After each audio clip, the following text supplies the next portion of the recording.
9 ലക്ഷം പേർക്ക് ക്യാൻസർ സാധ്യതയെന്ന് ആരോഗ്യവകുപ്പിന്റെ നിരീക്ഷണ റിപ്പോർട്ട്. ജീവിതശൈലീ രോഗ നിരീക്ഷണ പദ്ധതിയുടെ ഭാഗമായി നടത്തിയ പരിശോധനയുടെ അടിസ്ഥാനത്തിലാണ് പുതിയ റിപ്പോർട്ട്. പരിശോധനയിൽ കേരളത്തിൽ 96,000 പേർക്ക് ഗർഭാശയകള അർബുദ ലക്ഷണങ്ങളും 79,000 പേർക്ക് സ്തനാർബുദ ലക്ഷണങ്ങളും 41,000 പേർക്ക് വദനാർബുദ ലക്ഷണങ്ങളും ഉള്ളതായി കണ്ടെത്തി.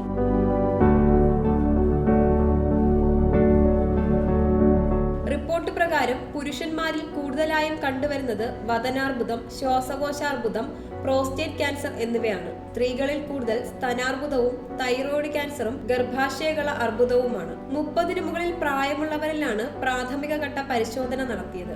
സംസ്ഥാനത്ത് പ്രതിവർഷം 65,000 പേർക്ക് ക്യാൻസർ രോഗം സ്ഥിരീകരിക്കുന്നുണ്ടെന്നാണ് റിപ്പോർട്ടിൽ പറയുന്നത്. മരണനിരക്കിൽ 2ാം സ്ഥാനത്താണ് കേരളം. 1ാമത് മിസോറാമാണ്. ക്യാൻസർ രോഗം തിരിച്ചറിയാൻ വൈകുന്നതും വൈകിയുള്ള ചികിത്സ തേടലുമാണ് മരണനിരക്ക് ഉയരാനുള്ള കാരണമായി പറയുന്നത്. രോഗം ആരംഭഘട്ടത്തിൽ തന്നെ കണ്ടെത്തി കൃത്യമായ ചികിത്സ നൽകിയാൽ 90% പേരിലും ഭേദമാക്കാൻ കഴിയുമെന്നും റിപ്പോർട്ടിൽ പറയുന്നു.